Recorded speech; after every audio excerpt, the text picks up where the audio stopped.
ng bayan, maasahan anumang panahon. Magandang araw po sa ating lahat. Narito ang update sa lagay ng ating panahon at sa binabantayan nating si Bagyong Christine.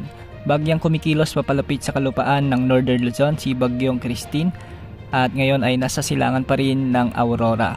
Huling namataan ang sentro ni Bagyong Christine sa layo na lamang na 200 kilometers silangan ng Kasiguran, Aurora o 255 kilometers silangan ng Baler, Aurora. Taglay pa rin nito ang lakas ng hangin na umaabot sa 85 kilometers per hour malapit sa gitna at pagbugsong umaabot sa 105 kilometers per hour.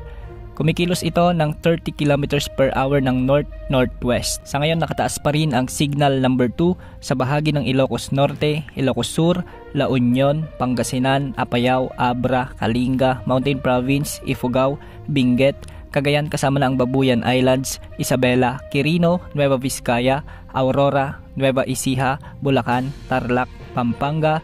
Signal number 2 din sa may Zambales, Bataan at Metro Manila. Nakataas din ang signal number 2 sa Cavite, Laguna, Rizal, Quezon Province kasama na ang Polillo Islands, Camarines Norte, Camarines Sur, Catanduanes, Albay at ang northeastern portion ng Sorsogon. Samantala nakataas naman ang tropical cyclone wind signal number 1 sa bahagi ng Batanes, Batangas, Occidental Mindoro kasama ang Lubang Islands, Oriental Mindoro, Marinduque, Romblon, Calamian Islands at ang nalalabing bahagi ng Sorsogon kasama na ang Masbate at Ticao and Borias Island.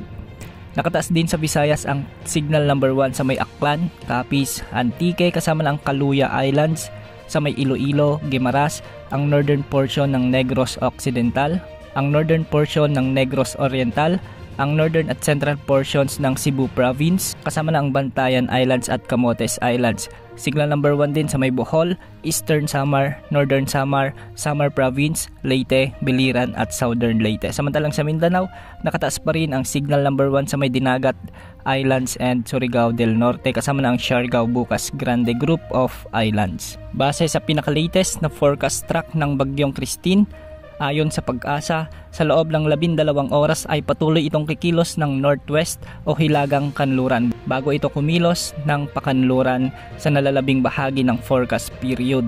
Mamayang gabi inaasahang maglalandfall ito sa bahagi ng Isabela o di kaya naman ay sa northern Aurora.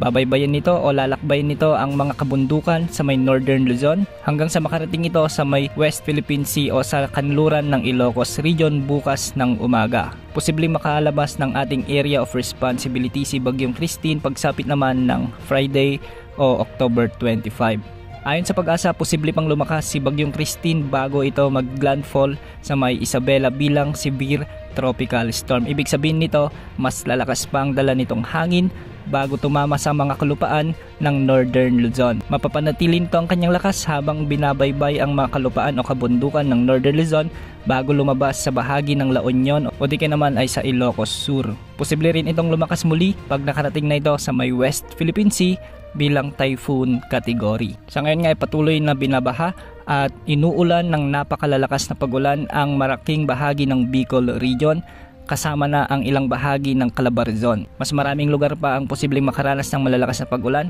habang kumikilos ng pahilagang kanluran si Bagyong Christine lalo na sa may Central at Northern Luzon ngayong gabi hanggang bukas ng madaling araw. Unti-unti na ring mababawasan ang mga pag-ulan sa may Bicol Region na siyang binabaha at nangangailangan ng tulong ng mga rescuers, ngunit huwag magpakampante dahil patuloy pa rin ang pagbuhos ng mga katamtaman hanggang sa malalakas na pag-ulan sa lugar na ito. Sa Visayas, asahan naman ang mga kalat-kalat na malalakas na pag-ulan, dulot naman ito ng trough ni Bagyong Christine. Ang kailangan maghanda ngayon ay yung mga taga-Northern at Central Luzon dahil sa posibleng impact ng bagyong si Christine na posibleng magdulot ng malalakas na hangin at sobrang lakas o matitinding pag-ulan. Yan muna ang update sa lagay ng ating panahon. Ito po ang weather update ng bayan, maasahan anumang panahon.